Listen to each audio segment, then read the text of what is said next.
చేయలేము. కాబట్టి ప్రభు నమ్ముకుని రక్షించబడటం అనేది చాలా ప్రాముఖ్యమైన విషయం. ప్రియులారా, కొద్దిసేపు దేని యొక్క మాటలు ఆలకించుదా. మనకి ఒక అంశం ఇచ్చారు. స్థానిక సంఘ బిడ్డలందరూ ప్రార్థన చేసి కుటుంబంలో సంఘంలో జ్ఞానము కలిగిన స్త్రీ పాత్ర, జ్ఞానం కలిగిన స్త్రీ ఎలా ఉండాలి, కుటుంబంలో ఎలా ఉండాలి, సంఘంలో ఎలా ఉండాలి, సమాజంలో ఎలా ఉండాలి. కుటుంబంలో సంఘంలో పాస్ అయ్యామంటే ఆటోమేటిక్గా సమాజంలో కూడా పాస్ అవుతాం. ముందు ఎక్కడ పాస్ అవ్వాలి మనం? కుటుంబంలో పాస్ అవ్వాలి, ఆ తర్వాత సంఘంలో పాస్ అవ్వాలి, ఆ తర్వాత ముందు కుటుంబంలో పాస్ అవ్వాలి. కాబట్టి ఒక ప్రభువుని నమ్ముకుని రక్షించబడిన సోదరులమైన మనము జ్ఞానం కలిగి ఎలా కుటుంబాలను దిద్దుకోవాలో ఈ 2 దినాలు దేవుని పాదాల వద్ద మనం నేర్చుకోబోతున్నాం. ప్రియ సోదరులారా, పరిశుద్ధ గ్రంథంలో ఎంతోమంది సోదరులు ఉన్నారు. ఒక సోదరి ఎంత జ్ఞానం కలిగి తన కుటుంబాన్ని చక్కదిద్దుకుందో, ఎంత జ్ఞానంతో తన జీవితాన్ని చక్కదిద్దుకుందో, ఎంతమందిని ప్రభావితం చేసిందో, ఎంతో క్లిష్టమైన పరిస్థితుల్లో ఉండి జీవితాన్ని ఈదింది, ఎంతో కష్టమైన పరిస్థితుల్లో ఉండి దేవుని కొరకు నిలబడింది. ఆమె ఎలా చేయగలిగింది, అందుకు దేవుడు ఎలా సహాయం చేశాడు, ఆమె ఎవరు అనే విషయాన్ని ఈ 2 దినాలు మనం నేర్చుకోబోతున్నాం. ప్రియ సోదరులారా, 2 వ్యక్తులు రోడ్డు ప్రక్కన అడుక్కుంటూ ఉన్నారంట. 2 భిక్షగాళ్ళు ఏం చేస్తున్నారమ్మా? రోడ్డు ప్రక్కన అడుక్కుంటూ ఉన్నారు. చాలామంది వస్తున్నారు. 1 రూపాయి, 2 రూపాయలు, 10 రూపాయలు, 5 రూపాయలు ఇస్తా వెళ్తున్నారు. ఆ భిక్షగాళ్ళు 2 అడుక్కుంటూ ఉండగా ఒక మంచి మనసున్న ధనవంతుడు కారులో వస్తున్నాడు. కారులో వస్తుండగా ఈ 2 భిక్షగాళ్ళు ఆ కారు వైపు చూస్తూ అయ్యా ధర్మం చేయండి అని చేతులు చాపారు. ఆ మంచి మనసున్న ధనవంతుడు ఏం చేశాడంటే, అరే వీళ్ళకి 10 రూపాయలు ఇస్తే ఒక్క పూటకి సరిపోతుందేమో, అది కూడా సరిపోదు, టిఫిన్ చేయాలంటే 30 రూపాయలు ఉండాలి, ఒక 100 రూపాయలు ఇస్తే ఒక రోజుకు సరిపోతుంది, పోనీలే ఏ ఆధారం లేనోడు కదా, వీళ్ళకి ఏదైనా సహాయం చేస్తే వీళ్ళ భవిష్యత్తు బాగుంటుంది, 2 జీవితాలని బాగు చేసినోడుగా నాకు తృప్తి ఉంటుందని 2 పిలిచాడు. కిటికీ డోర్ తీసి 2 రమ్మన్నాడు. 2 వెళ్ళారు. వెళ్ళి అయ్యా ధర్మం చేయండి అన్నారు. సరే ధర్మం చేస్తాను అని ఒక చెక్ బుక్ తీసి 2కి 2 చెక్కులు రాశాడు. 5 లక్షలు 5 లక్షలు 2కి. చెరుకు పేపర్ మీద 5 లక్షలు ఒక చెక్కు ఒకరికి, ఇంకొక 5 లక్షలు ఇంకొకరికి చెక్కు రాసి 2 చేతికి ఇచ్చాడు. ఈ 2 పట్టుకెళ్ళి బ్యాంకుకి ఇచ్చి బ్యాంకులోకి తీసుకెళ్ళి ఇవ్వండి, ఇంకెప్పుడు మీరు అడుక్కునే పరిస్థితి ఉండదు మీ ఇద్దరికి, జాగ్రత్త అని చెప్పి 2కి ఇచ్చాడు. మొదటివాడు ఆ చెక్ బుక్లో ఆ పేపరు ఆ చెక్కు తీసుకుని, అమ్మో ఇంత డబ్బున్న మహారాజు లాంటి మనిషి ఇచ్చాడంటే ఈ కాగితానికి ఎంతో విలువ ఉంటుంది, బ్యాంకు దగ్గరికి వెళ్ళి పట్టుకెళ్ళమన్నాడంటే అక్కడ ఏదో డబ్బులు ఇస్తాడన్నమాట అనుకుని ఆ పేపర్ అలాగే పట్టుకెళ్ళి ఆయన చెప్పిన బ్యాంకు దగ్గరకు తీసుకెళ్ళాడు. ఆ బ్యాంకులో చూపించాడు. వెంటనే వాళ్ళు చూసి 5 లక్షలు ఇచ్చారు. ఎంత ఇచ్చారు అమ్మా? 5 లక్షలు ఇచ్చారు. ఆ 5 లక్షలు తీసుకుని, వామ్మో ఏంది ఇంత డబ్బు ఇచ్చారు నాకు, ఆ ధనవంతుడు ఆ మహారాజు లాంటి మనిషి ఇంత డబ్బు ఇచ్చాడా, ఇంత డబ్బు ఇచ్చాడు నాకు, ఎంత మంచి మనిషి అయినా ఒక 100 రూపాయలు ఇస్తాడో, 10 రూపాయలు 20 రూపాయలు ఇస్తారు ఎవరైనా, 5 లక్షలు ఇచ్చాడు అని సంతోషపడి ఈ డబ్బు జాగ్రత్తగా వాడుకుంటే 10 కాలాల పాటు నాకు బాగుంటుంది అనుకున్నాడు. జాగ్రత్తగా తీసుకెళ్ళాడు. తన దరిద్రం అంతా పోగొట్టుకున్నాడు. ఒక చిన్న స్థలం కొనుక్కుని, ఒక చిన్న ఇల్లు కట్టుకుని, మంచి ఆహారం తింటూ ఆరోగ్యం పొందుకుని, ఒక చిన్న పని చూసుకుని ఆ పని చేసుకుంటా ఒక మంచి జీవితం జీవిస్తున్నాడు. అతను మంచి జీవితం జీవిస్తూ చక్కగా కోలుకున్నాడు. దేవుని దయవల్ల 1 రూపాయి డబ్బులు సంపాదించుకున్నాడు. ఒక చిన్న బండి కొనుక్కుని బండి మీద వెళ్తున్నాడు పనికి. ఒక బండి మీద పనికి వెళ్తూ ఉంటే భిక్షగాడు వచ్చి అయ్యా ధర్మం చేయండి అన్నాడు. ఇతన్ని బండి మీద వెళ్తున్న వాడిని ధర్మం చేయండి అనగానే వెంటనే బండి ఆపాడు ధర్మం చేయటానికి. ధర్మం చేయడానికి ముందు అతన్ని చూసి షాక్ అయ్యాడు ఇతను. అరే నువ్వు నాతో పాటు అడుక్కునేవాడు కదా? అవును అన్నాడు. మరి అప్పుడు ఆయన 5 లక్షలు ఇచ్చాడు కదా, నాకు ఇచ్చాడు నీకు ఇచ్చాడు కదరా, నువ్వు ఇంకా అడుక్కుంటూనే ఉన్నావేంట్రా అని అడిగాడు. నేనేమో ఈ పొజిషన్కి వచ్చాను బాగానే, నువ్వు ఇంకా అడుక్కుంటున్నావేంట్రా? 5 లక్షలు ఇచ్చాడు కదా నీకు ఆయన, నాకు ఇచ్చాడు నీకు ఇచ్చాడు, నువ్వు ఇంకా అడుక్కుంటున్నావేంటి? ఇంకా ఈ మురికి బట్టలేంట్రా? ఇంకా చెప్పేంట్రా అని అడిగాడు. 5 లక్షలు ఎవడిచ్చాడు నాకు అంటున్నాడు. అరే చెక్కు మీద రాసి ఇచ్చాడు కదరా, బ్యాంకుకి వెళ్ళి తీసుకోమన్నాడు కదరా, నువ్వు బ్యాంక్కి వెళ్ళలేదా అన్నాడు.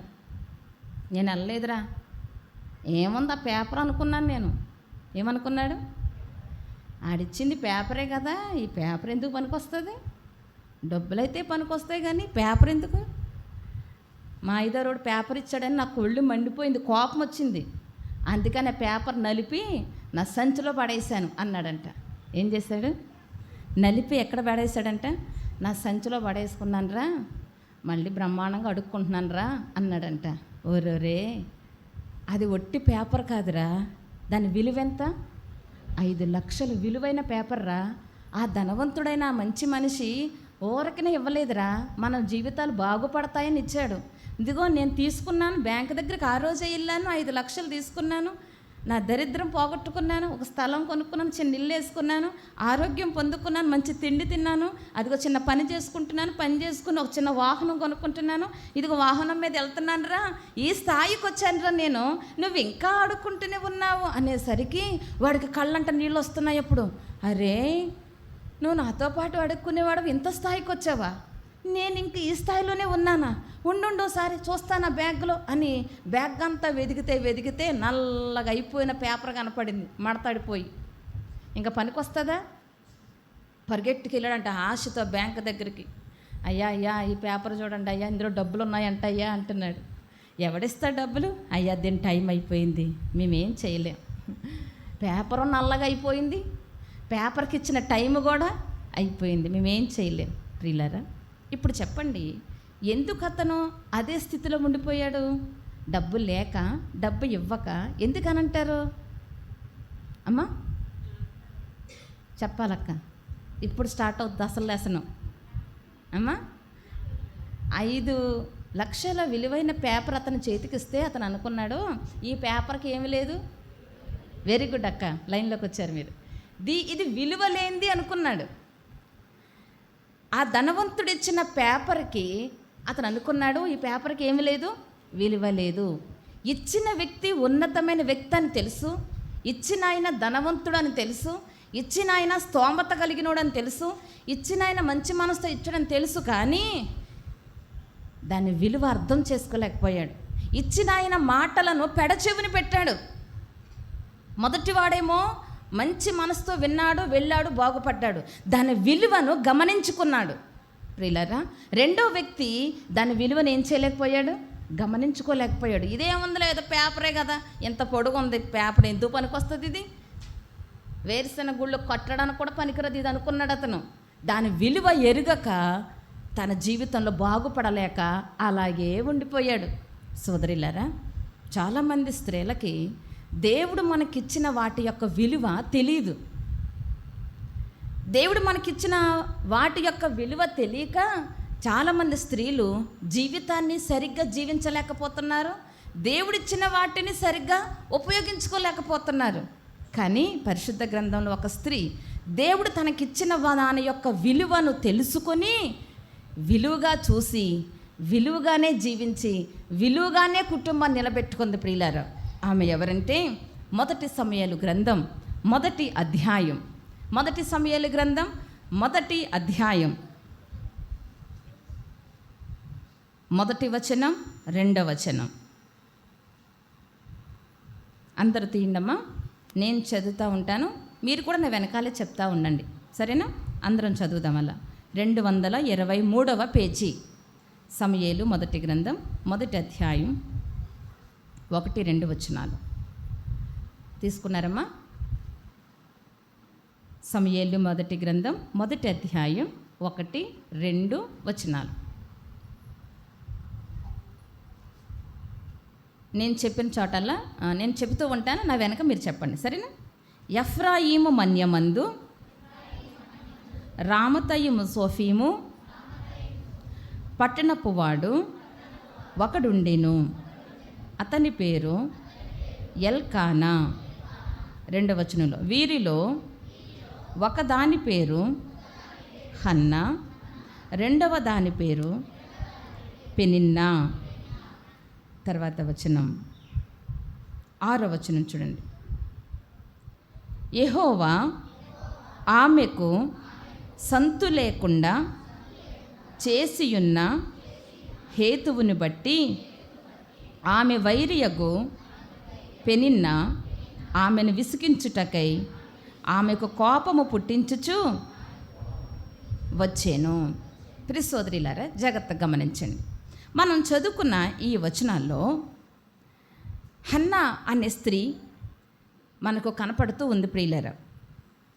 మొదటి వచనం, 2వ వచనం దేవుడు తనకు ఏమి ఇచ్చాడో అక్కడ రాయబడి ఉంది. హన్నాకు దేవుడు ఏమి ఇచ్చాడు. మనం చదివిన 6వ వచనంలో దేవుడు తనకు ఏమి ఇవ్వలేదు. అందరూ చెప్పండి. మొదటి 2 వచనాల్లో దేవుడు ఏమి హన్నాకి ఇచ్చాడు. అందరూ చెప్పండి. దేవుడు హన్నాకి ఏమి ఇచ్చాడు. 6వ వచనంలో ఏముంది? దేవుడు హన్నాకు ఏమి ఇవ్వలేదు. ఏమి ఇచ్చారో రాయబడి ఉంది. హన్నాకు దేవుడు ఏమి ఇవ్వలేదో రాయబడి ఉంది. సోదరులారా, గమనించండి.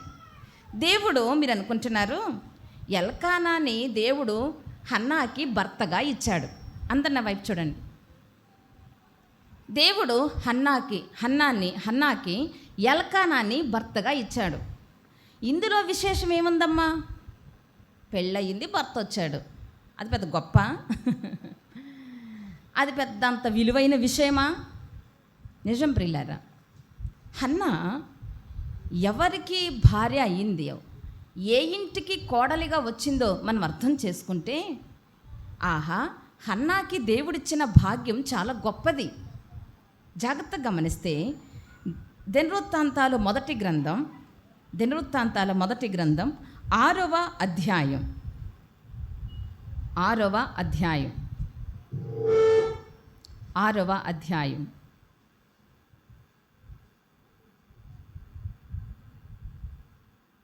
మొదటి వచనం నేను చదువుతున్నాను చూడండి. లేవి కుమారులు గెర్షోను, కహాతు, మెరారి.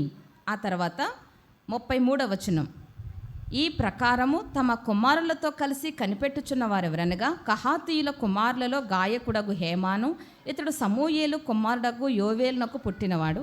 సమూయేలు ఎల్కానాకు పుట్టెను. ఎల్కానా ఎరోహామునకు పుట్టెను. జాగ్రత్తగా గమనించండి.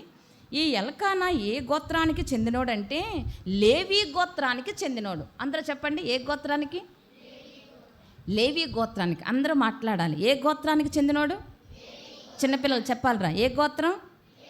ఎల్కానా లేవి గోత్రానికి చెందినవాడు. జాగ్రత్త వినండి. ఎల్కానా లేవి గోత్రానికి చెందినవాడంటే లేవీయులు ఒక ప్రత్యేకంగా దేవుని చేత దేవుని మందిర పని కొరకు ఏర్పాటు చేయబడిన వాళ్ళు. అహరోను వంశం వాళ్ళు, అహరోను కుటుంబీకులేమో యాజకత్వం చేస్తే, లేవి వంశస్థులు చేయాల్సిన పని ఏంటంటే దేవుని మందిర పరిచర్య చేయటానికి, దేవుని మందిర సేవను, దేవుని మందిర యొక్క పరిస్థితులను కాపాడటానికి దేవుడు లేవి గోత్రాన్ని ఏర్పాటు చేసుకున్నాడు. వీళ్ళకి ప్రత్యేకమైన స్వాస్థ్యం దేవుడు ఇవ్వలేదు.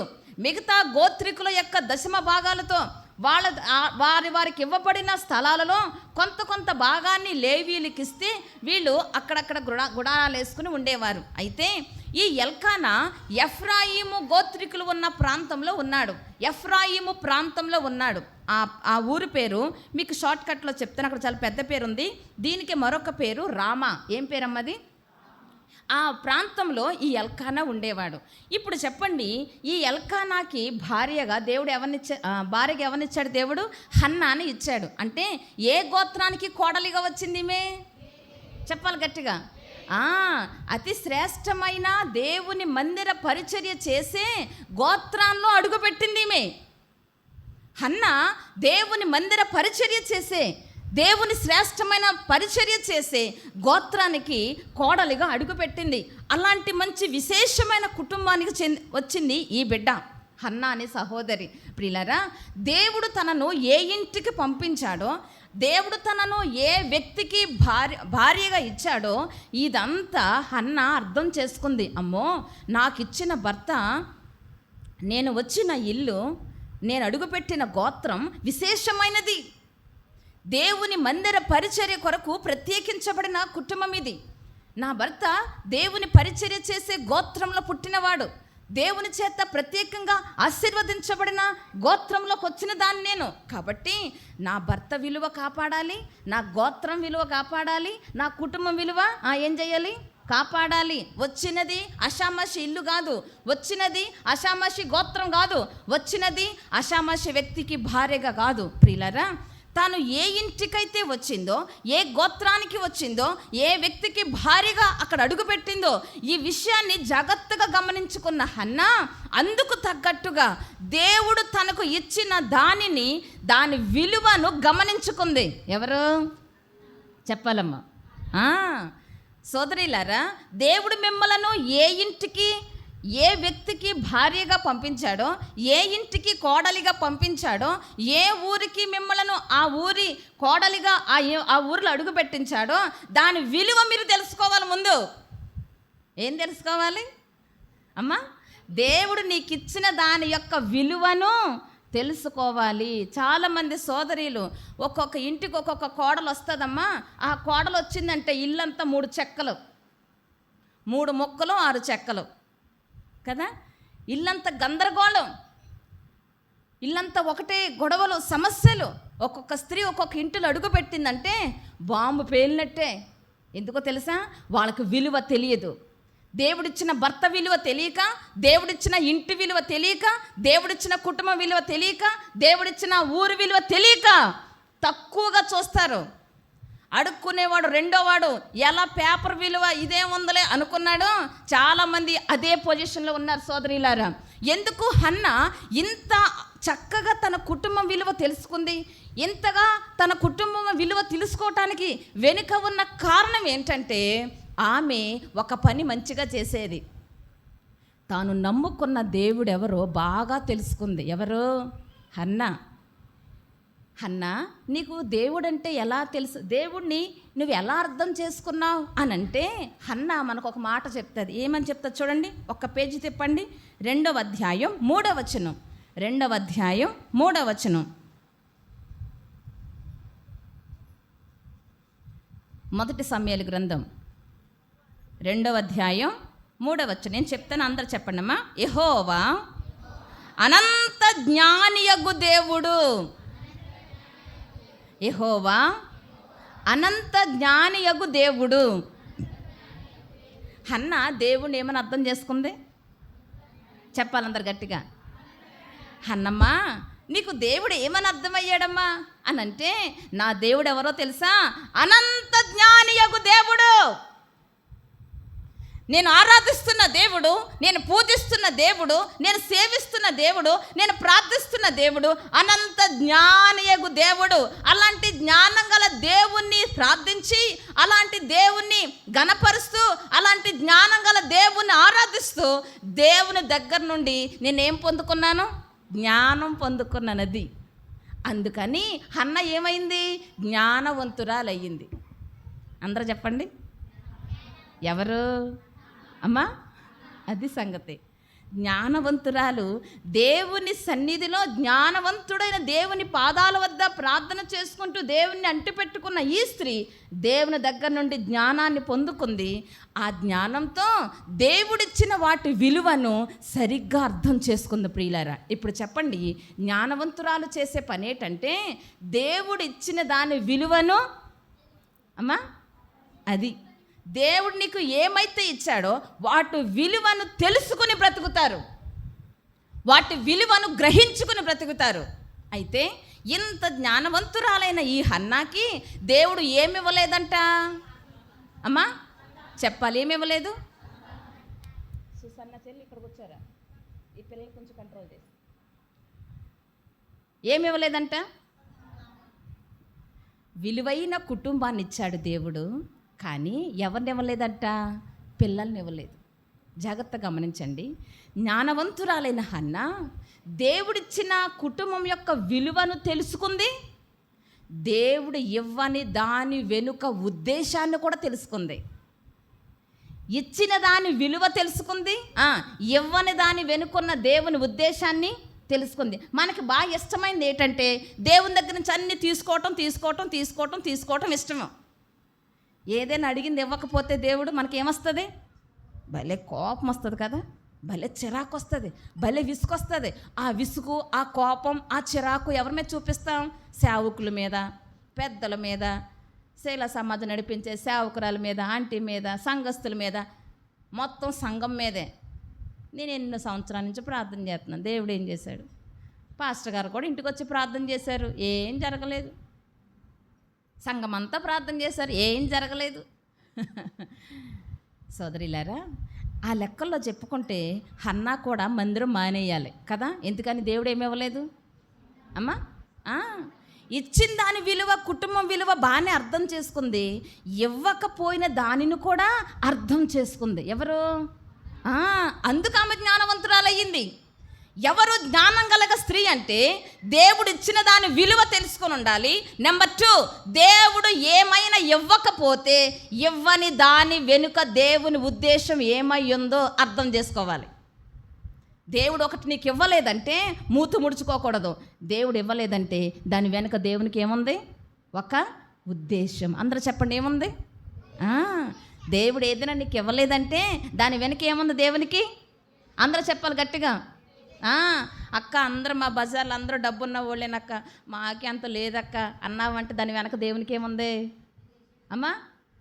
అందరికీ పిల్లలు ఉన్నారక్క, నాకే ఇంకా పిల్లలు పుట్టలేదక్క అంటే దాని వెనుక దేవునికి ఏముంది? చెప్పాలి గట్టిగా మాట. ఆ ఒక్క మాట చెప్పండి చాలు. ఒక ఉద్దేశం ఉంది. అందరికీ సొంత ఇళ్ళు ఉన్నాయక్క, మాకే ఇల్లు లేదక్క అంటే దాని వెనక ఏముంది దేవునికి? అందరూ బాగానే ఆరోగ్యంగా ఉంటున్నారక్క, నాకే అంత ఆరోగ్యం సరిలేదక్క అంటే దాని వెనుక ఏముంది దేవునికి? సోదరిలారా, ప్రతి దాని వెనుక నీకు దేవుడు ఏదైనా ఇవ్వలేదంటే దాని వెనుక ఏముంది? దేవునికి ఒక ఉద్దేశం ఉంది. ఈ 2 తెలుసుకుంది ఎవరు? హన్నా. దేవుడు నాకు ఇచ్చిన కుటుంబం యొక్క విలువ గొప్పది అని తెలుసుకుంది. దేవుడు నాకు ఇవ్వని దాని వెనుక దేవుని ఉద్దేశం అద్భుతమైంది అని తెలుసుకుంది ప్రియులారా. అందుకే ఈ 2 గుండెల్లో దాచుకుంది కాబట్టి కుటుంబంలో చాలా ప్రశాంతంగా జీవించింది. ఎప్పుడో తెలుసా? తుఫాను లాంటి పరిస్థితుల్లో ప్రశాంతంగా జీవించింది. భయంకరమైన కన్నీటితో నిండిపోయిన పరిస్థితిలో నెమ్మదిగా జీవించగలిగింది. జాగ్రత్తగా గమనించండి.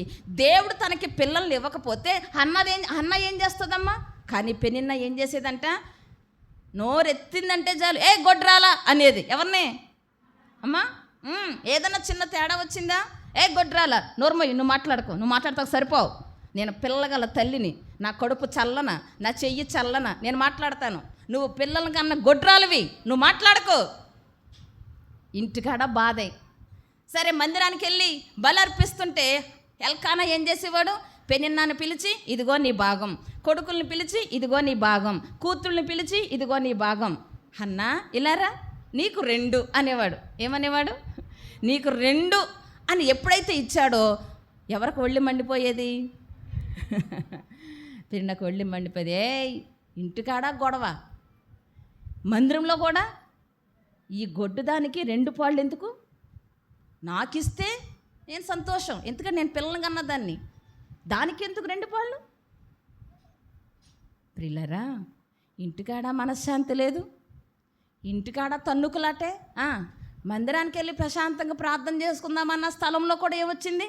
అక్కడ గొడవే, ఇంట్లోనూ గొడవే, బయట గొడవే, మందిరంలో గొడవే.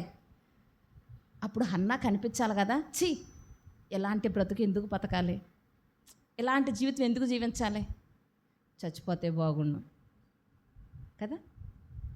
ఇంట్లో నెమ్మది లేదు, బయట నెమ్మది లేదు, ఎందుకు వచ్చిన బతికిది? ఆ దేవుడు కరుణించట్లేదు, బిడ్డలను ఇవ్వట్లేదు, ఈ మనుషులను తిడుతుంది. మందిరంలోకి పోయినా తిట్లే, అక్కడ వంతుల దగ్గర గొడవ, ఎక్కడ గొడవ, ఎందుకు వచ్చిన బ్రతికిది? ఎవరి కోసం బ్రతకాలి? నేను చనిపోతే ఎల్కానాకి పెనిన్న భార్య ఉంది కదా, నాకు పిల్లలు ఎలాగా లేరు, పిల్లల్ని చూసుకుని బతుకుదామంటే ఎందుకు వచ్చిన బ్రతికిది? చచ్చిపోతే బాగుండు అని అనుకున్నదా? చెప్పాలందరూ అనుకున్నదా? కానీ నేటి దినాలలో ఇలాగ ఆలోచించే స్త్రీలు ఎక్కువ. చిన్న కష్టం రాగానే, ఇంటిలో ఏదైనా చిన్న పోరు వచ్చినా, చిన్న ఆర్థిక ఇబ్బందులు వచ్చినా, అనారోగ్య సమస్యలు వచ్చినా ముందు వచ్చే ఆలోచన ఏంటి? అమ్మా, చచ్చిపోతే బాగున్నాం. హన్నా జ్ఞానవంతురాలు కాబట్టి అలాంటి ఆలోచన పొరపాటును కూడా మనసుకు రాలేదు. మరి ఎవరికి వస్తుంది అలాంటి ఆలోచన? మీరు చెప్పండి, ఎవరికి వస్తుంది? వెరీ గుడ్ అక్క. జ్ఞానం లేనోళ్ళకి వచ్చే ఆలోచన అది. ఎందుకు వాళ్ళకి జ్ఞానం లేదో తెలుసా? దేవుడిచ్చిన జీవితం విలువ తెలియక, దేవుడిచ్చిన కుటుంబం విలువ తెలియక, దేవుడిచ్చిన స్థితి స్తోమత పరిస్థితుల విలువ తెలియక చిన్నదానికే తప్పుడు నిర్ణయం తీసుకుంటున్నారు. దేవుడు ఇవ్వని దాని వెనుక దేవుని ఉద్దేశం ఉందని గ్రహింపు లేక మూర్ఖంగా ఆలోచించి ఎందుకు వచ్చిన బ్రతుకిది అని అనుకుంటున్నారు. సోదరులారా, నేటి దినాల్లో చాలామంది సోదరులు చేసినట్టు తప్పుడు పనులు చేయలేదు. ఎవరు? హన్నా. ఎందుకు వచ్చిన బ్రతుకు, చచ్చిపోతాను అని అనుకోలేదు. రెండవది, నాకు ఎలాగో పిల్లలు లేరు కదా, ఎలకానా, ఇదిగో నీకు ఒక అమ్మాయిని చూశాను, ఆ అమ్మాయిని పెళ్లి చేసుకో, నాకు ఆ అమ్మాయి ద్వారా పిల్లలను గాను అన్నదా? ఏమైనా సలహా ఇచ్చిందా? ఇలాంటి సలహా ఒకళ్ళు ఇచ్చారు. ఎవరో మీరు చెప్పండి. ఎవరిచ్చారమ్మా? అబ్రహాం దగ్గరికి వెళ్ళి, అయ్యా నాకు ఎలాగో పిల్లలు పుట్టరు కానీ ఇదిగో ఈమెను చేసుకో, నీకు చేస్తాను, దగ్గరుండి పెళ్లి చేసింది మా తల్లి. నాకు పిల్లలు గంటది, ఇదిగో ఈ దాసిని ఏం చేసుకోమంది? పెళ్లి చేసుకో. కాళ్ళ కాడ కూర్చుని కాళ్ళు నొక్కేదాన్ని తీసుకొచ్చి పక్కన నిలబెట్టింది. ఎవరికి అమ్మా? ఏనాడు నిలబెట్టిందో ఆనాడు నుంచే పెద్ద బల్లిమై కూర్చుంది ఆమె. తీసుకొచ్చింది ఆమె. కాళ్ళు నొక్కుతా అమ్మగారు అమ్మగారు అని కాళ్ళు నొక్కే మనిషిని తీసుకొచ్చి ఏం చేసింది? నిలబెట్టుకుంది పక్కన. నా పక్షాన పిల్లలను కను అంది. ఏనాడైతే గర్భం ధరించిందో, శారా ఇలా రా అనే స్థాయికి వచ్చింది. ఎవరు? దాసి. అమ్మగారు అనే మనిషి, నీ మాట నేనంటమేంటి, నేను గర్భవతిని. సోదరులారా, ఇలాంటి తప్పుడు సలహా కూడా ఇవ్వలేదు. ఎవరమ్మా? చచ్చిపోతే బాగుండనే పిచ్చి ఆలోచన చేయలేదు. నా పక్షాన్ని ఇంకొకళ్ళని చేసుకొని నీకు పిల్లలు గాను నాకు అని అనుకోడు. తప్పుడు సలహా కూడా ఇవ్వలేదు. ఎందుకో తెలుసా? ఆమె ఎవరో? జ్ఞానం కలిగింది. ఎందుకో తెలుసా? జ్ఞానవంతుడైన మహాజ్ఞానం అనంత జ్ఞాని అయిన దేవుని కలిగి ఉన్న బిడ్డ కాబట్టి, ఆ దేవుని పాదాల వద్ద కూర్చుని జ్ఞానాన్ని పొందుకున్న తల్లి కాబట్టి ప్రతి పని జ్ఞానంగానే చేయగలిగింది. ప్రియులారా, దేవుడు తనకి ఇవ్వని దాని విషయంలో సరైన నిర్ణయం తీసుకుంది. తప్పుగా ఆలోచించలేదు చచ్చిపోదామని. రెండవది, తప్పుడు సలహా ఇవ్వలేదు. మూడవది, జాగ్రత్తగా గమనించండి, ఈమె భయంకరంగా విసిగిస్తుంది పెన్నిన్న. ఇంత విసిగిస్తున్న ఈ తోటి ఆమెను బయటికి గెంటేయాలి అనుకుందా? అనుకుందా? అత్త మామలు ఏమైనా కాస్త ఇబ్బంది పెట్టారనుకో, వెంటనే కోడళ్ళు ఏమంటారు? మనం ఏర్పాటుగా ఉందాం అంటారు. ఏమంటారు? వీళ్ళతో మనకెందుకు, ముసలోళ్ళతోటి రా బయటకు వచ్చాయి, మనం సెపరేట్గా ఉందాం. వాళ్ళ కర్మలు అనుభవిస్తారు, మనం బాగా బతుకుదాం. లేరా ఇలాంటి వాళ్ళు? లేరా? మూర్ఖులు చేసే పని అది. మూర్ఖత్వంతో బ్రతికే వాళ్ళు, జ్ఞానం లేని వాళ్ళు చేసే పని అది.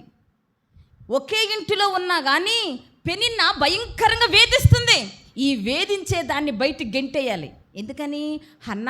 హన్నా అంటే ఎల్కానాకి చాలా ప్రేమ. నేనంటే నా భర్తకి ఇష్టం కాబట్టి నా భర్తని చేతిలో పెట్టుకుని నా భర్తకు మంచిగా చెప్పుకుని ఈ హన్నాని ఈ పిల్లల్ని ఏం చేయాలి? బయటికి గెంటేస్తే అప్పుడు నేను హాయిగా ఉండొచ్చు అనుకుందా? ఏమండి ఎల్కానా గారు, దీని పిల్లల్ని ఏం చేయాలి? బయటికి గెంటాయి. ఒకవేళ వాళ్ళని బయటికి గెంటారనుకోండి, అందరూ ఎవరిని తిడతారు? సరిగ్గా చెప్పాలి మీరు.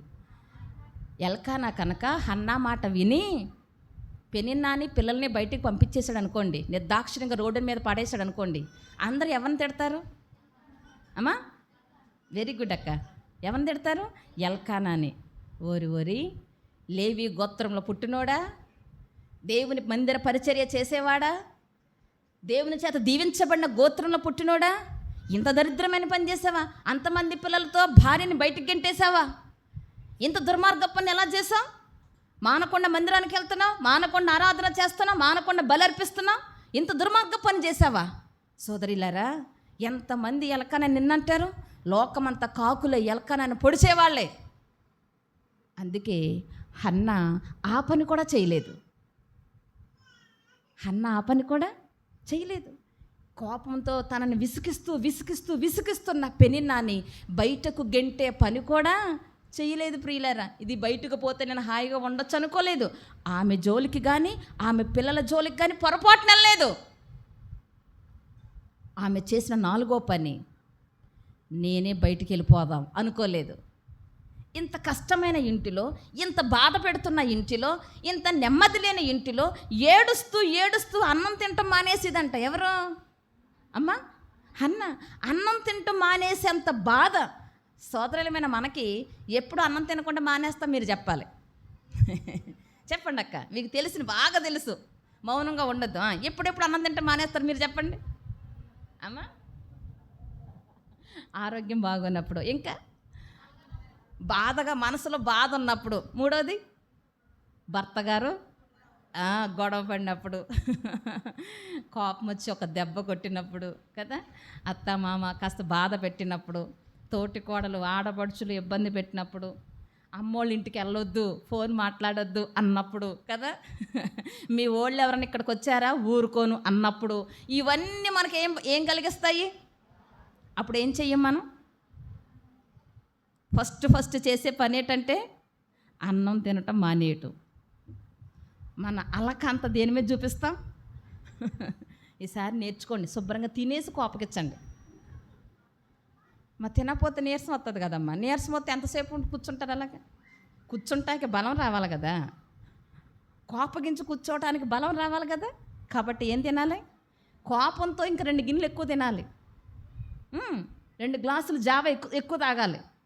కోపంగా తాగేసి ఏంటది జావా తాగేసి కోపంగా ఇంకో ప్లేట్ టిఫిన్ ఎక్స్ట్రా తినేసి అప్పుడు కూర్చోవాలి. సోదరిలారా, నిజమే, మనసులో బాధ ఎక్కువైనప్పుడు ఏం చెయ్యం మనం? అన్నం తింటాం మానేస్తాం, నోట్లో ముద్ద పెట్టాం, వంట చేస్తాం, అన్నీ సర్ది పెడతాం, అందరికి అన్నీ ఇచ్చేస్తాం. కానీ మనం మాత్రం కడుపు మార్చుకొని కూర్చుంటాం. మనసులో ఉన్న బాధ హన్న తినటం మానేసిందంట. ఇలా ఎన్ని రోజులు ఆ ఇంట్లో ఉంటుంది?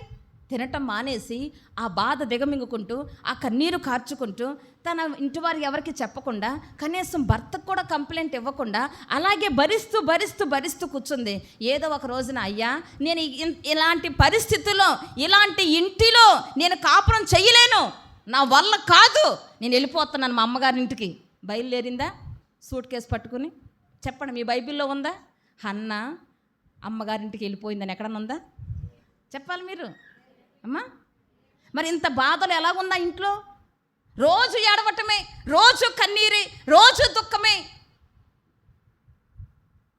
కడుపు నిండా అన్నం తినడానికి లేదు. ఎంతకాలం పస్తుంటుంది, ఎంతకాలం ఆకలితో ఉంటుంది. ఇంత కఠినమైన ఇంటిలో ఎవడుంటాడు అసలు? ఎవడు కాపురం చేస్తాడు?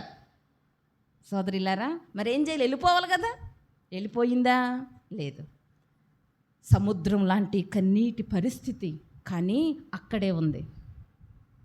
బాధాకరమైన పరిస్థితి అయినా అక్కడే ఉంది. రోజు ఏడ్చే స్థితి అయినా అక్కడే ఉంది. ఎందుకో తెలుసా? దేవుడిచ్చిన కుటుంబం యొక్క విలువ మీరు చెప్పాలి. దేవుడిచ్చిన కుటుంబం, దేవుడిచ్చిన భర్త, దేవుడిచ్చిన సంసారం, దేవుడిచ్చిన ఆధిక్యత ఎరిగిన స్త్రీ కాబట్టి ఎన్ని పరిస్థితులు ఎదురైనా, కన్నీరు ఎదురైనా, కడుపు కాల్చుకుని మార్చుకుని ఉండే పరిస్థితి ఎదురైనా గడప దాటి బయటికి మాత్రం చెప్పాలందరూ మాట చెప్పాలక్క, బయటికి మాత్రం అడుగు పెట్టలేదు. సోదరిలరా, నేటి దినాలలో సోదరులకి సులువైన పని ఏంటంటే సూట్ కేసు సర్దటం. ఇప్పుడు కొత్తగా వచ్చే కోడళ్ళకి ఇదొక ఫ్యాషను. చిన్న మాట అనగానే బట్టలు సర్దుకోవటం, వెళ్ళిపోవటం. చిన్న మాట అనగానే బట్టలు సర్దుకోవటం, వెళ్ళిపోవటం. సర్దుకుని వెళ్ళిపోవడానికి వచ్చారా మీరు ఇక్కడికి, మీ భర్త దగ్గరికి? ఏమ్మా, ఒక రోజు నా పెళ్ళి అయిపోయిన తర్వాత మీ భర్త గారు చేయబట్టుకుని వచ్చేసారు కదా, ఏమనుకుని వచ్చారు? మళ్ళీ వెళ్దామని వచ్చారా? ప్రమాణం ఏమని చేశారు? పెళ్ళిలో ప్రమాణం ఏమని చేశారు? కలిమికైనాను, లేమికైనాను, వ్యాధి యందును బాధ యందును ఆరోగ్యమందును అనారోగ్యమందును నీకే భార్యగా ఉంటాను, మరణము తప్ప నిన్ను నన్ను మరి ఏది వేరు చేయదయ్యా అని ఆనాడు దేవుని ఎదుట, సంఘం ఎదుట, సేవకులు ఎదుట, పరిశుద్ధులు ఎదుట, అందరి ఎదుట, సమాజం ఎదుట ప్రమాణం చేసి ఇప్పుడు మాట్లాడితే సూట్కే సర్దుకుని వెళ్ళిపోతుంటే ఏమనాలి? నిన్ను ప్రమాణాలను ఏం చేసావు? మెడలో కట్టే తాళిబొట్టు కాదు విలువ, నువ్వు చెప్పిన ప్రమాణమే విలువ. హన్నా లేవి గోత్రానికి కోడలిగా వచ్చింది, భక్తి కలిగిన ఎల్కానాకు భార్యగా వచ్చింది. అనుకుంది ఈ కుటుంబం విలువ, దేవుడు నాకు ఇచ్చిన ఈ ఆధిక్యత అద్భుతమైంది. ఏ పరిస్థితిలో కూడా ఈ కుటుంబానికి నేనేం తేకూడదు, చెప్పాలందరూ ఏం తీసుకురాకూడదు అనుకుంది అమ్మా, చెడ్డ పేరు తేకూడదు. నేనే కనుక గడప దాటి వెళ్ళానంటే అందరూ ఏమంటారు? ఎల్కానా నువ్వేం బాధ పెట్టావో. హన్నా ఏం చేసింది? ఇంట్లోంచి వెళ్ళిపోయిందంట, పుట్టింటికి వెళ్ళిపోయిందంట. నువ్వేం ఇబ్బంది పెట్టావు, నువ్వేం బాధ పెట్టావు, మీ ఇంట్లోన ఇంత బాధ. సోదరిలారా, దేవుని నమ్మకుండా లోకంలో తిరిగే వాళ్ళ ఇంట్లో గొడవలు వచ్చినాయి అంటే వేరే సంగతి. పరిశుద్ధ గ్రంథాన్ని చదువుతున్న మన ఇళ్లల్లో, యేసు ప్రభుని ఎరిగిన మన ఇళ్లల్లో, జీవము గల దేవుణ్ణి ఎరిగిన మన ఇళ్లల్లో ఇలాంటి సమస్యలు, ఇలాంటి గొడవలు, ఇలాంటి కలహాలు రావటం చాలా బాధాకరం ప్రియులారా. హన్నా వలే దేవుడు మనకిచ్చిన భర్త విలువ తెలుసుకోవాలి. హన్నా వలే దేవుడు మనకిచ్చిన కుటుంబం విలువ, దేవుడు మనకిచ్చిన సంసారం విలువ, దేవుడు మనకిచ్చిన ఆ ధన్యతను, దాని విలువను గ్రహించుకుని బ్రతకాలి ప్రియులారా. దేవుడు ఒకవేళ ఏదైనా నీకు ఇవ్వలేదా, దాని వెనక దేవునికి ఏముందని గుర్తించాలి. చెప్పాలందరూ దేవునికి ఒక ఉద్దేశం ఉంది, దీనికి ఒక టైం ఉంది, ప్రభు నాకు ఇస్తాడు, ఏం పర్వాలేదు అనుకుంది ప్రియులారా. ఇచ్చిన దాని విలువ తెలుసుకుంది, ఇవ్వని దాని యొక్క ఉద్దేశాన్ని కూడా గ్రహించింది. కాబట్టి ఇన్ని కఠినమైన పరిస్థితుల్లో కూడా గడప దాటి హన్నా బయటికి వెళ్ళింది కాదు ప్రియులారా. గడప దాటి బయటికి వెళ్ళలేదు, ఆ ఇంట్లోనే ఉంది. జాగ్రత్తగా గమనించండి. ఇశ్రాయేలీలకి దేవుడిచ్చిన గొప్ప వాగ్దానాలలో ఆశీర్వాదాలు ఒకటేంటంటే, నీ ఇంటిలో గొడ్డుతనం లేకుండా చేస్తాన్నాడు దేవుడు. ప్రియులారా జాగ్రత్తగా గమనించండి. ఇశ్రాయేలీల స్త్రీలలో ఎవరైనా కనుక పిల్లలను కనకపోతే వాళ్ళని ఏమంటారంటే శాపగ్రస్తురాలు అంటారు. ఏమంటారు చెప్పాలందరూ? మౌనంగా నా ఇంకా చూడకూడదు, అందరూ చెప్పాలి. ఏమంటారమ్మా? శాపగ్రస్తురాలు. బిడ్డలను కన్న తల్లినేమో ఆశీర్వాదానికి వారసురాలు ఈమె, దేవుని వాగ్దానం నెరవేరింది ఈమె జీవితం, ఈమె బిడ్డను కన్న తల్లి, ఈమెను దీవెన పొందినది అంటారు. బిడ్డను కనను వాళ్ళని ఏమంటారమ్మా? శాపగ్రస్తురాలు. అందుకే పిల్లలను కనలేదు, గొడ్డిది. ఈ లెక్కల్లో ఇప్పుడు హన్నాను అందరూ ఏమంటున్నారు అమ్మా? చెప్పాలందరూ మాట. బయటికి వెళ్తే ఏ మాట వినాల్సి వస్తుంది? అమ్మో, ఇంట్లోనేమో ఈ పోరు, బయటికి వెళ్తేనేమో ఆ పోరు, మందిరంలోకి వెళ్ళి ప్రార్థన చేసుకున్నాక వెళ్తుంటేనేమో అక్కడ పాళ్ళు పంచిపెట్టే కాడ గొడవ, ఎటు చూసినా ముళ్ళబాటే, ఎటు చూసినా ముళ్ళబాట. ప్రియులారా, ఇంతటి కఠినమైన పరిస్థితుల్లో ఉండి కూడా హన్నా ఇంటి గడప దాటి చెప్పాలందరూ బయటికి వెళ్ళింది కాదు. ఎందుకో తెలుసా? మళ్ళా చెప్తున్నాను, దేవుడిచ్చిన కుటుంబం యొక్క విలువను ఎరిగిన స్త్రీ. మీరు అనుకుంటారు అనవసరంగా వచ్చాను ఈ ఇంటికి అనుకుంటారు కొంతమంది సోదరులు. అనవసరంగా చేసుకున్నాను నిన్ను, ఎవరిని? భర్తతో అంటారు. అనవసరంగా చేసుకున్నాను నిన్ను, ఇంకొకరిని చేసుకుంటే ఎలా ఉంది నువ్వు? అనవసరంగా వచ్చాను ఈ ఇంట్లోకి, రాక వచ్చి ఈ ఇంట్లో పడ్డాను. సోదరిల్లారు అలా అనుకోవద్దు. దేవుడు నిన్ను ప్రేమించి ఇచ్చాడు ఆ కుటుంబాన్ని. దేవుడు నిన్ను ప్రేమించి నీకు ఆ వ్యక్తిని భర్తగా ఇచ్చాడు. దేవునికి ఎంతో ప్రేమతో ఇచ్చాడు. ఆ కుటుంబాన్ని నువ్వు చక్కదిద్దగలవని, ఆ కుటుంబాన్ని నువ్వు బాగు చేయగలవని, ఆ కుటుంబాన్ని నువ్వు సమాధానంతో నడిపిస్తావని, ఆ కుటుంబం యొక్క క్షేమాన్ని నువ్వైతేనే బాగా చూస్తావని దేవుడు నిన్ను నమ్మి నీ మీద నమ్మకంతో ప్రేమతో ఆ ఇంటి బాధ్యత, ఆ పురుషుడి బాధ్యత, ఆ బిడ్డల బాధ్యత నీ చేతిలో పెట్టాడు. దాని విలువ తెలుసుకున్నావా? రాణిస్తావు అక్కడే ఉండి. ఆ విలువ తెలుసుకున్నావా? ఆ కుటుంబాన్ని చక్కదిద్దుతావు. ఆ విలువ తెలుసుకోలేదా? నీ చేతులతోనే ఆ ఇంటిని ఏం చేస్తావు? చెప్పాలి. అదే మూర్ఖురాలు చేసే పని. విలువ తెలుసుకున్నదేమో ఆ కుటుంబాన్ని చక్కదిద్దుకుంటుంది, విలువను గ్రహించని స్త్రీ ఏమో ఆ ఇంటిని ఏం చేస్తుందమ్మా? ఓడబెరుగుతుందంట. ఇప్పుడు చెప్పండి, హన్నా విలువ తెలిసినదా, విలువ తెలియందా? అమ్మా ఇప్పుడు చెప్పండి, హన్న జ్ఞానం గలదా మూర్ఖురాలా? ఇన్ని ప్రతికూలమైన పరిస్థితులు ఉన్నా కానీ తన భర్తను బాధ పెట్టలేదు, పెనిన్నాను బాధ పెట్టలేదు, పెనిన్న పిల్లల్ని బాధ పెట్టలేదు, అన్నిటికన్నా ముఖ్యంగా దేవుణ్ణి అస్సలు బాధ పెట్టలేదు. ఎవరినమ్మా? దేవా, ఇన్ని సంవత్సరాల నుంచి మందిరానికి వస్తున్నాను కదా, షిలోహ్ మందిరంలో ప్రార్థన చేస్తున్నాను కదా, బల్లర్పిస్తున్నాను కదా, అందరితో పాటు నేను భక్తిగా ఉంటున్నాను కదా, ఈ రామాపట్నంలో ఇంతమందికి పిల్లల్ని ఇచ్చావే, నేను ఒక్కదాన్ని ఏం చేశాను? నాకు పిల్లల్ని ఒకటి ఎందుకు ఆపేసావు నువ్వు? ఇక్కడి నుంచి నేను రాను అన్నదా? చెప్పాలి అందరూ. ఇక్కడి నుంచి నేను రాను అన్నదా? ఇక్కడి నుంచి ప్రార్థన చెయ్యను అన్నదా? ఇక్కడి నుంచి నీకు నాకు సంబంధం లేదు దేవా అన్నదా? అనలేదు ప్రియులారా. ఎందుకో తెలుసా? హన్నాకు తెలుసు, మహా జ్ఞానవంతుడైన దేవుడు, అనంత జ్ఞాని అయిన దేవుడు ఏది చేసినా జ్ఞానంతో చేస్తాడని గ్రహించింది. అనంత జ్ఞాని అయిన నా దేవుడు, ఆయన ఏది చేసినా జ్ఞానంతో చేస్తాడు. కాబట్టి నాకు బిడ్డల్ని ఇవ్వకపోయినా దాని వెనుక ఏదో ఉద్దేశం దేవునికి ఉన్నది ప్రియులారా. అందుకే జ్ఞానముతో ఆ ఇంటిలోనే నిలబడింది. ఎక్కడుందమ్మా? ఎక్కడుంది? దేవుడు తనని ఎక్కడ పెట్టాడో, ఏ ఇంటిలో ఉంచాడో, ఏ గోత్రంలో ఉంచాడో, ఏ వంశంలో ఉంచాడో, ఏ స్థలంలో ఉంచాడో, ఏ ఊరిలో ఉంచాడో, ఏ ఇంటిలో ఉంచాడో, ఏ గడప లోపల ఉంచాడో అక్కడే నిలబడింది అంతే. దాటి బయటికి వెళ్ళలేదు ప్రియులారా, సోదరులారా. ప్రేమతో మనవి చేస్తున్నాడు ప్రభు. దేవుడు నీకు ఇచ్చిన భర్త విలువ, దేవుడు నీకు ఇచ్చిన కుటుంబం విలువ తెలుసుకో ముందు. అది తెలుసుకుంటే చెక్కు చెదరకుండా అక్కడే నిలబడతావు. నిజమే, ఎన్నో పరిస్థితులు వస్తాయి. కొన్నిసార్లు భర్త ఇబ్బంది పెడతాడు, తాగి వచ్చేవాళ్ళు ఉంటారు, కొట్టేవాళ్ళు ఉంటారు, అత్తమామలు ఇబ్బంది పెట్టేవాళ్ళు ఉంటారు, తోటికోళ్ళు ఇబ్బంది పెడతారు, ఆడపడుచులు ఇబ్బంది పెడతారు. నేను గులాబీ బాటలాగా ఇల్లు ఉంటుందని నేను చెప్పను. భయంకరమైన పరిస్థితులు ఎదుర్కొనే సోదరులు ఉన్నారు మీలో కొంతమంది. కానీ ప్రియులారా, దేవుడిచ్చిన దాని విలువ కనుక మీరు గ్రహించుకుంటే ఇన్ని పరిస్థితుల్లో కూడా హన్నాలాగా ఏం చేయగలుగుతారమ్మా? నిలబడగలుగుతారు. దేవా, అనంత జ్ఞాని అయిన దేవా, ఈ పరిస్థితుల్ని తట్టుకుని నిలబడే జ్ఞానం నాకు దయచేయి. ఈ మాట అడగాలి దేవుణ్ణి.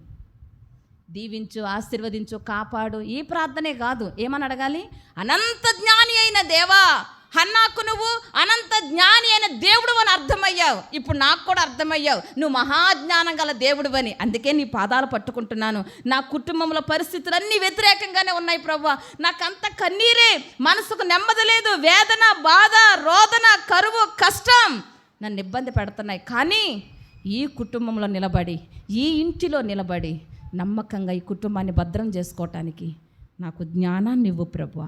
ఈ పరిస్థితులన్నిటిని ఏదటానికి, ఎదిరించటానికి, జయించటానికి నాకు తగిన జ్ఞానాన్ని, శక్తిని ఇవ్వు ప్రభువా అని ఏం చేయాలి దేవుణ్ణి? మీలో ఎవరికైనా జ్ఞానము కొదువుగా ఉన్నదా? ఏం చేయాలంట? అది చదువుకునే పిల్లలకే కాదు జ్ఞానం, కుటుంబాల్ని పరిపాలించాల్సిన, కుటుంబాల్ని కట్టాల్సిన మనకు కూడా ఏమవసరమమ్మా? ఈ వాక్యాన్ని పిల్లలకే చెప్తాం మనం. ఎరా చదువుకుంటున్నారా? దేవుణ్ణి అడగండి జ్ఞానం. వాళ్ళకి కాదు, అసలు కావాల్సింది ఎవరికి? ముందు మనకి. దేవా, జ్ఞానం లేని దాన్ని, ఇలాంటి పరిస్థితుల్లో కుటుంబాన్ని ఎలా కట్టుకోవాలో, కుటుంబాన్ని ఎలా చక్కదిద్దుకోవాలో, పరిస్థితిని ఎలా దాటుకోవాలో నాకు తగిన జ్ఞానాన్ని ఇవ్వు ప్రభా. హన్నాకి ఇచ్చినట్టుగా నాకు కూడా దయచేయి ప్రభా. సోదరిల్లారా, ఎప్పుడైతే ఇలాంటి పరిస్థితుల్లో కూడా జ్ఞానంగా నిలబడగలుగుతామో మనకి ఎదురయ్యే ప్రతి పరిస్థితి కూడా కాళ్ళకాడకు వస్తుంది. ఎవరి కాళ్ళకాడకి? మన కాళ్ళకాడకి.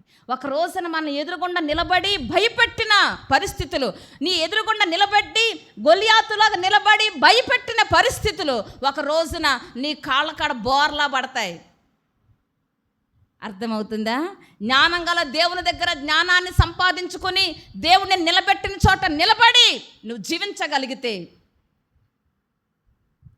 భయపెట్టిన గొలియాతు కాళ్ళకాడకు వచ్చి పడ్డాడు. ఎవరి కాళ్ళకాడ? ఏమ్మా చెప్పాలక గట్టిగా, ఏయ్ రారా నిన్ను చంపేస్తాను, పొడి చేస్తాను, ఇదేస్తాను అన్నవాడు ఆఖరికి ఏమయ్యాడు? బోర్లో పడ్డాడు. ఈ రోజున నేను ఎదురుకుండా నిలబడి నిన్ను భయపెట్టే ప్రతి పరిస్థితి, అది ఇబ్బంది అయినా, ఇరుకైన, కష్టమైన, బాధ అని ఏదైనా, ఆర్థిక పరిస్థితిలా నిన్ను భయపెడుతున్నది, నీ కుటుంబంలో నిన్ను భయపెట్టే ప్రతి పరిస్థితి, నీకు కోపాన్ని రేపే ప్రతి పరిస్థితి, నీ మనసుకు నెమ్మది లేకుండా చేసే ప్రతి పరిస్థితి, నీ కాళ్ళ కాడకు వచ్చి పడేలా చేస్తాడు దేవుడు. ఎప్పుడో తెలుసా? జ్ఞానం కలిగిన దేవుని పాదాల వద్ద నువ్వు కూర్చుంటే అవన్నీ వచ్చి ఎక్కడ పడతాయి చెప్పాలమ్మా? వెరీ గుడ్ అక్క. నీ కాళ్ళ కాడ వచ్చి పడతాయి. జ్ఞానం గల దేవుని దగ్గర నువ్వు కూర్చోకపోతే నువ్వు వెళ్ళి సమస్యల కాళ్ళ కాడ కూర్చోవాలి. ఈ సూత్రం తెలుసుకోండి. ఎదురయ్యే ప్రతి పరిస్థితిని జయించాలంటే ఎవరి కాళ్ళ కాడ కూర్చోవాలి మనం? ప్రభు పాదాల వద్ద. జ్ఞానవంతుడైన అనంత జ్ఞాని అయిన దేవుని పాదాల వద్ద కూర్చొని మొరపెట్టుకోవటం, వాక్యం చదువుకోవటం, దేవుని స్వరం వినటం, దేవుని మాట వినటం మనకు అర్థమైతే, అలవాటైతే ప్రతి పరిస్థితిని దేవుడు మన కాళ్ళ కాడ బానిసలా పడేస్తాడు. అందుకే హన్నా దేవుడిచ్చిన దాని విలువ తెలుసుకుని, దేవుడు ఇవ్వని దాని యొక్క ఉద్దేశాన్ని తెలుసుకొని బ్రతికింది కాబట్టే ఇన్ని పరిస్థితులు ఎదురైనా ఆ ఇంటిలోనే నిలబడింది. ఒక రోజున మందిరంలోకి వెళ్ళి ప్రార్థన చేస్తుంటే ఏలీ గారు అన్నారు, అమ్మా ఎందాక నువ్వు మత్తురాలుగా ఉంటావు, తాగొచ్చావా అన్నాడు. ఎవరిని చెప్పాలి? అందరూ కదమ్మా. ఎందాక నువ్వు మత్తురాలవై ఉంటావు, తీసే ద్రాక్షాసుని దగ్గర నుండి అన్నాడు. అప్పుడు హన్నా ఒక మంచి మాట అంది, అయ్యా నన్ను పనికి మాలిన దానిగా ఎంచవద్దు అంది. ఏమందమ్మా? చదవండి ఆ మాట. 1 సమూయేలు గ్రంథం 1వ అధ్యాయం 16వ వచనం చదవండి అక్క. నన్ను చాలక్క, ఈ ఒక్క మాట చాలు. ఏమని చెప్పిందమ్మా దైవజనుడికి? అందరూ చెప్పాలి ఈ మాట. నన్ను ఎలా ఎంచొద్దంది? మీరు చెప్పండి అక్క. ఈ ప్రక్కన కూర్చున్న వాళ్ళు చెప్పాలి. ఏమని అన్నదమ్మా? మీరు చెప్పాలక్క. అరే ఎక్కువ మంది ఇటే ఉన్నారు, తక్కువ స్వరం వినపడుతుంది. గట్టిగా చెప్పాలి. ఏమని ఎంచొద్దంది? దాని అర్థం ఏంటి? మీరు చెప్పాలి. నేను పనికి మాలిన దాన్ని కాదు అని అందంటే ఏమని అన్నమాట అర్థం అమ్మా? అక్క కరెక్ట్గా చెప్పండి. వెరీ గుడ్ అక్క, కరెక్ట్గా చెప్పింది. నేను పనికొచ్చేదాన్ని, అది కరెక్ట్. దైవజనుడా నన్ను పనికి మాలిన దానికి ఎంచుకో. నేను ఎవరినో తెలుసా? నేను ఎవరిని? పనికొచ్చేదాన్ని.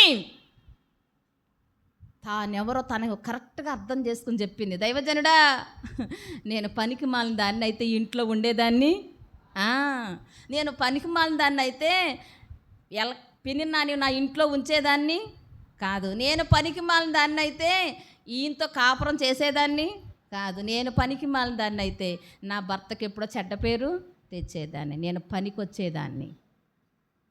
పనికొచ్చేదాన్ని కాబట్టే, పనిమంతురాల్ని కాబట్టే ఈ ఇంటిలో నిలబడ్డాను. సోదరులారా మీ గురించి మీరేమని చెప్పుకుంటారు? పనికి మాలిన స్థితిలో ఉన్నారా, పనికొచ్చే స్థితిలో ఉన్నారా? నాకు తెలియదమ్మా, మీకు ఇష్టం, మీకు దేవునికి తెలుసు. నేనేమన్నా పెన్నిన మాత్రం ధైర్యంగా చెప్పింది, నేను పనికి మాలిన ఎంచొద్దు, నేను పనికొచ్చేదాన్ని. దైవజనుడా నేను పనికొచ్చేదాన్ని. నేను జ్ఞానంతో ఈ పని చేస్తున్నాను, తాగి చెయ్యట్లేదు ఈ పని. నేను చేస్తున్న పని తాగి చెయ్యటం లేదు. నేను మత్తులో లేను. నేను ఎందులో లేను? నేను మత్తులో లేను. కొంతమంది స్త్రీలకి డబ్బు మత్తు, ఆస్తి మత్తు. అందుకే వాటాల దగ్గర 1,000 రూపాయలు ఇటు వచ్చినా, 1,000 రూపాయలు అటు వెళ్ళినా గొడవ. 1 కాసు బంగారం ఇటు వచ్చినా, 1 కాసు బంగారం అటు వెళ్ళినా దెబ్బలాట. పోలీస్ స్టేషన్లు, కేసులు, గొడవలు, కొట్లాట్లు. ఏ మొత్తాలకి? ధనం మత్తు, డబ్బు మత్తు, ఆస్తి మత్తు. ప్రియులారా మత్తులో ఉన్నది కాదు ఎవరు? హన్నా. నేను మత్తులో ఉన్న దాన్ని కాదయ్యా, నేను మెలకులోనే ఉన్నాను. నేను ఏం చేస్తున్నా నాకు తెలుసయ్యా. నేను జ్ఞానంతో చేస్తున్నాను ఈ పని. నేను పనికి మాలిన దాన్ని కాదు, నేను జ్ఞానవంతురాలిని. అంతేకాదు నేను పనికొచ్చిన దానిని. ఎందుకు పనికొచ్చింది? ఎల్కానా కుటుంబానికి పనికొచ్చింది. ఎవరు అమ్మా? కుటుంబం పరువు రోడ్డున పడకుండా, లేవి గోత్రపు పరువు రోడ్డున పడకుండా, లేవి గోత్రంలో, ఈ వంశంలో, ఈ ఇంటిలో ఇలా జరిగిందంటరా అని నలుగురు చెప్పుకోవటానికి అవకాశం లేకుండా, ఎల్కానా పరువు పోకుండా, లేవి గోత్రం పరువు పోకుండా, పనికొచ్చిన తల్లిగా, జ్ఞానం గల తల్లిగా భయంకరమైన కన్నీరు కష్టం ఉన్నా ఆ ఇంట్లోనే ఉంది. ఎక్కడుందమ్మా? చెప్పాలి గట్టిగా అక్క. ఆ ఇంట్లోనే ఉంది. దేవుడు ఉంచిన ఇంటిలో, దేవుడు ఉంచిన ఊరిలో, దేవుడు ఉంచిన గృహంలో, దేవుడిచ్చిన భర్తతో, దేవుడిచ్చిన బిడ్డలతో అక్కడే నిలబడింది. అక్కడే ఉండి కూడా ఏడ్చుకుంటూ బతికిందా? దేవుని తిట్టుకుంటూ బతికిందా? లేదు ప్రియులారా, అక్కడే ఉంది. అక్కడే ఉంది. అనుకుంది ఈ సమస్యను ప్రార్థనతో జయించాలనుకుంది. దేంతో జయించాలి? వచ్చిందేమో కోపం, కానీ జయించటానికి ఏ మార్గం ఎన్నుకుంది? చెప్పాలి గట్టిగా. కోపం వచ్చింది కాబట్టి కోపంతో జయించాలనుకుంటాం మనం. తిట్టారు కాబట్టి తిట్టాలి, కొట్టారు కాబట్టి అంతే. నాకు బాగా చెప్పా. కొట్టారు కాబట్టి కొట్టాల్సిందే, తీసేసుకున్నారు కాబట్టి మేము కూడా తీసేసుకోవాల్సిందే. దెబ్బకు దెబ్బ, మాటకు మాట. ఇది మన పరిస్థితి. మూర్ఖులుగా ఆలోచించి మనం ఇలా చేస్తాం. కానీ హన్న జ్ఞానం గలదు కాబట్టి వచ్చిన కోపాన్ని జయించటానికి సూత్రం ఏదెన్నుకుందమ్మా? ప్రార్థన. ఎందుకని? ఏ దేవుని దగ్గర ప్రార్థన కూర్చుంది? అనంత జ్ఞాని అయిన దేవుడు. ఎవరైనా చెప్పాలి గట్టిగా. అనంత జ్ఞాని అయిన దేవుని దగ్గర కూర్చుని, దేవా ఈ పరిస్థితులన్నిటిని జయించటానికి నీ పాదాల వద్ద కూర్చుని ప్రార్థన చేస్తున్నానయ్యా, నాకు తగిన జ్ఞానం ఇచ్చి నా ప్రార్థనకు జవాబు దయచేయి. సోదరిలారా, జ్ఞానం కలిగిన హన్న కుటుంబం పరువు ఏం చేసిందమ్మా? అమ్మా వెరీ గుడ్ అక్క. దేవుడు నిన్ను నమ్మి ఏ కుటుంబంలో నిన్ను ఉంచాడో ఆ ఇంటి పరువు నిలబెట్టండి. నీ భర్త విలువ నిలబెట్టండి. అఫ్కోర్స్ నీ భర్త దేవుని నమ్మనుడు అయ్యి ఉండొచ్చు, దేవుని మందిరానికి రానివాడు అయ్యొచ్చు. ఒకవేళ ప్రభు నీకు ఇచ్చిన భర్త మూర్ఖంగా ఉండుండొచ్చు. అయినా అతని పేరు నువ్వేం చేయాలి? చెప్పాలి గట్టిగా ఈ మాట. తాగి వచ్చేవాడు అయ్యి ఉండొచ్చు, అయినా నువ్వేం చేయాలి? గౌరవించాలి. నిన్ను ఇబ్బంది పెట్టేవాడు అయ్యి ఉండొచ్చు, అయినా నువ్వేం చేయాలి? నలుగురిలో నీ భర్త గురించి ఎప్పుడు కూడా తప్పుడుగా ఏం చేయకూడదు, మాట్లాడకూడదు. నీ ప్రక్కన నీ భర్త ఉన్నప్పుడు, నీ ప్రక్కన నీ భర్త లేనప్పుడు కూడా భర్త గౌరవాన్ని జ్ఞానం గల స్త్రీగా ఎప్పుడు నిలబెట్టాలి. నలుగురు అనుకోవాలి వీళ్ళ ఆయన తెల్లారితే తిడతానే ఉంటాడు, కానీ భర్త కోసం ఎప్పుడు గొప్ప చెప్తుంది కదా. ఆ మాట తెచ్చుకోవాలి. భర్త మీద మాట పడినివ్వదు, ఎవరితో మాట అన్నివ్వదు. భర్తని ఎంత భద్రం చేసుకుంటుందో, భర్తను దాచుకుంటుంది. ఎన్ని తిడతాడో, ఎంత కొడతాడో అయినా కానీ భర్తను దాచుకుంటుంది ఈ స్త్రీ.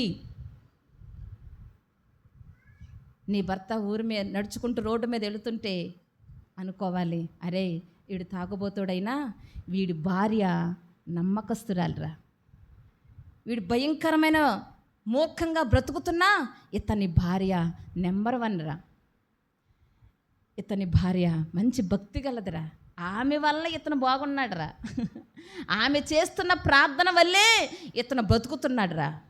సోదరిలారా, ఆ మాట తెచ్చుకోండి చాలు, ఆ మాట సంపాదించుకోండి చాలు. దేవుడిచ్చిన కుటుంబం విలువ నిలబెట్టిన తల్లి అవుతావు. దేవుడు అంటాడు నిన్ను, బా జ్ఞానం గల కూతురు అమ్మ నువ్వు అంటాడు. దేవుడు ఏమంటాడు మళ్ళప్పుడు? నువ్వు జ్ఞానం గల కూతురివి, జ్ఞానం గల తల్లివి, జ్ఞానం గల భార్యవి. ఒక రోజున దేవుని దగ్గర ఆ మాట. ప్రియులారా, అపవిత్రుడైన భర్త, అవివేకి అయిన భర్త పవిత్రమైన మన జీవితం ద్వారా అతను కూడా ఏమవుతాడు? పవిత్రుడవుతాడు. ఒక దినాన నీ భక్తిని చూసి, నీ ప్రార్థన చూసి, నీ ఓర్పు చూసి, నీ సహనాన్ని చూసి, నీ విధేయతను చూసి, నీ నమ్రత గల మాటను చూసి ఏదో ఒక రోజున ఆయన కూడా నీ చేయి పట్టుకుని ఏం చేస్తాడు? ఒక రోజున దేవుడు తీసుకొచ్చి కూర్చోబెడతాడు. ప్రియులారా, నిజం చేసి చూడండి. హన్న ఓర్చుకున్నంతగా ఓర్చుకుని, హన్న ప్రార్థించినంతగా ప్రార్థించండి. జ్ఞానంతో కుటుంబాన్ని చక్కదిద్దుకోండి. ఒక రోజున నీ భర్త కూడా ఏం చేస్తాడు? నీతో పాటు కలిసి మోకరిస్తాడు. ప్రియులారా, మోకరిస్తాడు. ఆ రోజు దేవుడు చూసే భాగ్యం నీకు ఇస్తాడు. ఈరోజు వ్యతిరేకిస్తున్నాడేమో, ఈరోజు నీ అత్తమ్మ నిన్ను ఇబ్బంది పెడుతున్నారేమో. ఒకరోజు అంటారమ్మా, మా కోడలు గొప్పదమ్మా, ఎన్ని కష్టాలో పెట్టాం, ఈరోజు మేము లేవలేని స్థితిలో ఉంటే ఆ తల్లి మమ్మల్ని ఏం చేస్తుంది? చూసుకుంటుందమ్మా, కంటికి రెప్పలా చూసుకుంటుంది. ఒకప్పుడు నా కోడల్ని బాధ పెట్టామమ్మా, ఒకప్పుడు నా కోడల్ని విసిగిచ్చామమ్మా, అయినా కానీ మనసులో కోపం పెట్టుకోకుండా ఈరోజు మేము మంచం మీద ఉంటే మమ్మల్ని ఏం చేస్తుంది? ప్రేమగా చూసుకుంటుందమ్మా. ధర్మతల్లి, ప్రేమగల తల్లి, ఆ దేవుడు బిడ్డమ్మా, ఆ యేసుబాబు బిడ్డమ్మా, అందుకే చూసుకుంటుంది. ఈ సాక్ష్యం సంపాదించుకోండి చాలు. దేవుడు మనకిచ్చిన జీవితం ఒకే ఒక జీవితం ప్రియులారా. దేవుడు మనకిచ్చిన ఆయుష్ కొంతకాలమే ప్రియులారా. ప్రభు ఎప్పుడు వస్తాడో, మనల్ని ఎప్పుడు పిలుస్తాడో తెలియదు మనకి. దేవుడు ఇచ్చిన ఈ ఆయుష్ కాలంలో దేవుడు అప్పగించిన ప్రతి దాని విలువని ఎరిగి బ్రతకండి చాలు. లోకస్తులు అన్నట్టు, నన్ను తిట్టావు కదా, ఇప్పుడు నేను నిన్ను చూడను, పో బయటికి అనకో. వాళ్ళకి నీకు తేడా ఏముంది? లోకంలో తిరిగే వాళ్ళకి మనకి తేడా ఉండాలి కదా. బైబిల్ పట్టుకున్నందుకు మనకి వాళ్ళకి తేడా ఉండాలి కదా. దీన్ని పట్టుకోని వాళ్ళకి, దీన్ని పట్టుకున్న వాళ్ళకి ఏముండాలమ్మా? తేడా ఉండాలి. మందిరానికి వస్తున్న మనకి, రాని వాళ్ళకి తేడా ఉండాలి. ఆరాధించే మనకి, ఆరాధించని వాళ్ళకి తేడా ఉండాలి. జీవం కలిగిన దేవుని తెలుసుకున్న మనకి, తెలుసుకున్న వాళ్ళకి ఏముండాలి? తేడా ఉండాలి. ఆ తేడా మనం చూపించాలి ప్రియులారా. మనం చూసిన వాళ్ళు ఎవరిని మెచ్చుకోవాలి? అందరూ చెప్పాలి, ఎవరిని మెచ్చుకోవాలి? మన దేవుణ్ణి మెచ్చుకోవాలి. మనకంత ప్రేమను, అంత మంచి మనసుని ఇచ్చిన ఆ దేవుణ్ణి పొగడాలి. మనం చూసి మనల్ని పొగడకూడదు. ఎవరిని పొగడాలి? మనకు అలాంటి మంచి మనసు ఇచ్చిన దేవుని. అమ్మ, యేసుప్రభు నమ్ముకున్న బిడ్డ కాబట్టే మమ్మల్ని ఏం చేస్తుంది? చూస్తుందమ్మా. మేమెంత బాధ పెట్టినా, ఎంత కష్టపెట్టినా, ఎంత ఇబ్బంది పెట్టినా, రాసి రంపాన పెట్టాము, కానీ మమ్మల్ని మాత్రం ప్రేమగా చూసుకుంటుంది. నీ భర్త ద్వారా, నీ కుటుంబీకుల ద్వారా ఈ మంచి సాక్ష్యం సంపాదించుకోండి చాలా ప్రియులారా. ఒక రోజున మీరు పడిన ప్రయాసకు, ఓర్చుకున్న దానికి, పనిచేసిన దానికి, సహించిన దానికి, కష్టపడిన దానికి ఒక రోజున ప్రతిఫలం ఎవరిస్తారు? చెప్పాలి గట్టిగా. ఆయన దగ్గర తీసుకుంటారు. లోకస్తులు ఇచ్చిన బహుమానాలు ఇరిగిపోతాయి, లోకస్తులు ఇచ్చిన బహుమానాలు కరిగిపోతాయి, లోకస్తులు ఇచ్చిన బహుమానాలు పగిలిపోతాయి. లోకస్తులు ఇచ్చిన బహుమానాలు కొంతకాలమే, కానీ మనకు బహుమానం ఇచ్చేది ఎవరు? సర్వశక్తిమంతుడైన దేవుని చేతుల మీదుగా.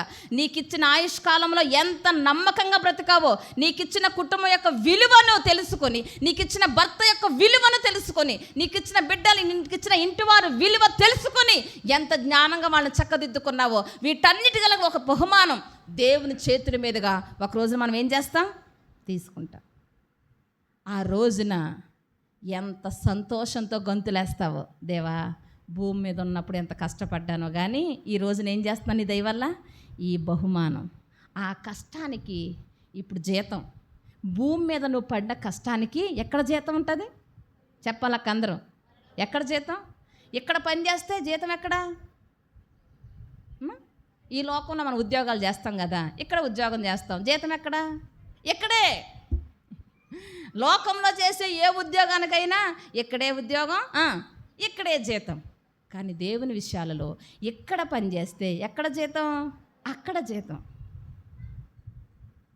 అది వెంటనే కనపడదు, కానీ ఒక రోజున కనపడుతుంది. నెలంతా కష్టపడితే జీతం కళ్ళారా చూస్తావు, ఇక్కడ తీసుకుంటాం. 2-3 రోజులకి అయిపోద్ది జీతం. జీతాలు తీసుకున్న 4-5 రోజులు పండగలాగా ఉంటుంది. చికెను, మటను, ఫిష్, ఫ్రాన్స్ అదర కొడతాం. నెమ్మది రోజులు గడిచే కొద్దీ రసం, సాంబార్, పచ్చడిలోకి వస్తాం కదా. కానీ ఆయన ఇచ్చే జీతం ఎప్పటికీ ఉండిపోయేది. ఆయన ఇచ్చే జీతం కళ్ళ ముందు ఎప్పుడు కనపడుతూ ఉంటుంది. ఆయన ఇచ్చే జీతం. అందుకోసం ఇక్కడ పని చేయండి, అందుకోసం ఇక్కడ ప్రయాసపడండి, అందుకోసం ఇక్కడ ఓర్చుకోండి, అందుకోసం ఇక్కడ ఓర్పుతో బ్రతకండి ప్రియులారా. అట్టి ధన్యత ప్రభు మనకు అందరికి ఇవ్వాలని ప్రార్థన చేసుకుందామా? తల్ల వంచండి, మోకరించండి, కళ్ళు మూసుకోండి, ప్రార్థన చేసుకోండి. మోకరించగలిగిన సోదరులందరూ మోకరించండి. యవనస్తులు, చిన్నపిల్లలు కళ్ళు తెరిచి అటు ఇటు చూడొద్దు, మోకరించి ప్రార్థన చేస్తాం. మోకరించని పెద్దవాళ్ళు కూర్చొనే కళ్ళు మూసుకోండి అమ్మా, ఇబ్బంది లేదు. మోకరించగలిగిన యవన బిడ్డలు, యవన సోదరులు మోకరించండి. ప్రియ తల్లి, ప్రియ సోదరి, కళ్ళు మూసుకోండి, ప్రార్థన చేసుకుందాం. దేవునికి ఇచ్చిన జీవితం విలువ అర్థమైందా? దేవునికి ఇచ్చిన భర్త విలువ అర్థమైందా నీకు? దేవునికి ఇచ్చిన బిడ్డల విలువ అర్థమైందా నీకు? దేవునికి ఇచ్చిన కుటుంబం, దేవునికి ఇచ్చిన అత్తమామలు, దేవునికి ఇచ్చిన కుటుంబీకులు విలువ అర్థమైందా? విసుగుతో, కోపంతో, గొడవలతో, సమస్యలతో కాపురం చేస్తున్నావా? దేవుడిచ్చిన దాని విలువ తెలుసుకోకుండా చేతులతో ఓడబెరుక్కుంటున్నావా? కుటుంబ గౌరవం నిలబెడుతున్నావా? భర్త గౌరవాన్ని నిలబెట్టగలుగుతున్నావా? దేవుడికి అప్పగించిన బాధ్యత నమ్మకంగా నిర్వర్తిస్తున్నావా? ఒకవేళ వాక్యానికి విరోధమైన పని ఏదైనా చేస్తున్నావా? దేవుని దగ్గర క్షమాపణ కోరుకు. ప్రభువా, నిజమే, ఇప్పటిదాకా మీరు నాకు ఇచ్చిన కుటుంబం విలువ అర్థం చేసుకోలేకపోయాను, తప్పుగా ఆలోచించానయ్యా. నాకు ఇచ్చిన భర్త విలువ తెలుసుకోలేదయ్యా, అందుకే ఆయన్ని తిడతా, దూషిస్తా, ఆయన్ని తక్కువ అంచనా వేసి మాట్లాడుతూ ఉన్నానయ్యా. అందుకే ఇన్ని సంవత్సరాలైనా నా భర్త ఇంకా మారకుండా ఉన్నాడు. నాలో మార్పు లేకే నా భర్త నేను మార్చుకోలేకపోయాను. నాలో సరైన మార్పు లేకే నా బిడ్డల్ని మార్చుకోలేకపోయాను. ఇంకా నా కుటుంబంలో నేను మంచి సాక్ష్యాన్ని సంపాదించుకోలేకపోయాను. నన్ను చూసి యేసుప్రభు బిడ్డ అని చెప్పుకునే స్థితిలో లేను. యథార్థంగా ఒప్పుకుందాం. అందరూ కళ్ళు మూసుకొని ప్రార్థనలో ఉన్నారు. కళ్ళు తెరిచి చూడొద్దు, కళ్ళు మూసుకొని ప్రార్థనలో ఉండండి. నీ లోపం ఏంటో నీకు చూపించాడు యేసయ్య.